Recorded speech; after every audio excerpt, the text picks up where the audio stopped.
Pendwa, na kukaribisha tena tuweze kuendelea na ujumbe wetu kuhusu mwanamke mrembo, sehemu ya 6. Majina naitwa Askofu Mkuu Daktari Zacchaeus Mwangangi.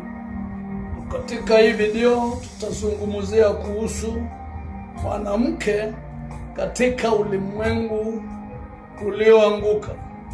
Kuna dhuluma nyingi ambazo mwanamke anaweza kupata akiishi katika ulimwengu huu uliolaaniwa. Lakini kutoridhika au kuasi utaratibu wa uumbaji wa Mungu kwa mwanamke haiji kwa ukosefu wa haki ya ulimwengu, bali ni kwa sababu ya dhambi. Dhambi ndiyo iliyomjaribu Hawa katika bustani ya Edeni. Dhambi ndiyo inayomjaribu mwanamke wa kisasa kuasi utaratibu wa uumbaji wake Mungu wakati wa leo. Ubunifu wa Mungu, wapendwa, ndio bora zaidi. Ilikuwa ni mpango wa Mungu kwamba achague pia kutumia mbegu ya mwanamke katika mpango wake wa kurudisha kwake. Katika kitabu cha Mwanzo 3:15 neno lasema, nami nitaweka uadui kati yako na huyo mwanamke, na kati ya uzao wako na uzao wake. Huo utakuponda kichwa, na wewe utamponda kisingino.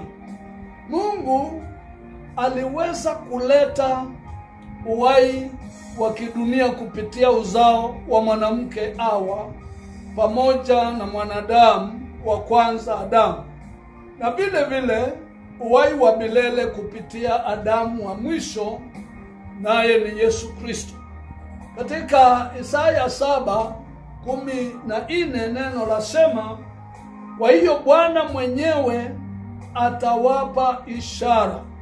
Tazama, bikira atachukua mimba, atazaa mtoto mwanamume, naye atamwita jina lake Emmanuel. Katika Wakorintho wa kwanza kifungu cha 15 mstari huo wa 45 mpaka 47 neno lasema, ndivyo ilivyoandikwa, mtu wa kwanza Adamu akawa nafsi iliyo hai. Adamu wa mwisho ni roho yenye kuhuisha, lakini hautangulii ule wa roho, bali ule wa asili. Baadaye uja ule wa roho. 47 mtu wa kwanza atoka katika nchi, ni wa udongo, na mtu wa pili atoka mbinguni. Mpendwa, kuna utukufu katika uumbaji wa Mungu kwa mwanamke, lakini si utukufu wa mwanamke, ni utukufu wake Mungu. Kwa hiyo wanawake wanapaswa kumpa Mungu utukufu kwa ajili ya uke wao na kuonyesha utukufu wa Mungu kupitia utiifu wao wa kila siku kwa Yesu Kristo. Naposoma kitabu cha Petro wa kwanza kifungu cha 3 mstari wa 7 neno linasema, kadhalika ninyi waume kaeni na wake zenu kwa akili, na kumpa mke heshima kama chombo kisicho na nguvu, na kama warithi pamoja kwa neema ya uzima, kusudi kuomba kwenu kusizuiliwe. Wapendwa, Petro wa kwanza 3:7 inamaanisha nini? Katika mstari wa kwanza mpaka wa 6 Petro ametoa maagizo kwa wake wa Kristo kuhusu kujitiisha kwa waume zao wenyewe na jinsi ya kufuatilia ule urembo wa kweli. Mafundisho hayo kwa wake yanafuata asilia kutoka kwa amri wale waaminio wote ama waaminio wote, kwamba tunapaswa kunyenyekea kwa hiari kila mamlaka ya kibinadamu kwa ajili ya Bwana. Lakini kabla ya kuendelea, Petro anasimama ili kuwaelekeza waume kwa ufupi jinsi ya kuishi na wake zao. Moyo wa mstari huu ni kwamba wanaume wanapaswa kuwaheshimu wake zao. Kumbuka jambo hili lingekuwa wazo kuu katika enzi ya Petro, hasa kwa kulinganisha na jamii ya kisasa. Wanawake wa wakati huu wamekandamizwa sana, wamepunguziwa sehemu yao katika jamii, na mara nyingi wametendwa mabaya. Kujitolea kwao kuwatii waume wao kungekuwa kwa kawaida ikiwa wangetendwa sawasawa na maagizo yake Mungu. Mkazo wa Ukristo juu ya kutiisha kwa Mungu mbele ya mume ingekuwa jambo la kipekee. Hata hivyo, fundisho kwamba wanaume wanapaswa kuwaheshimu wake zao kama warithi wenza wa neema yake Mungu kupitia imani katika Kristo, ili jambo ilikuwa ni jambo la kimapinduzi. Hapo Petro anatuelekeza kwa matokeo.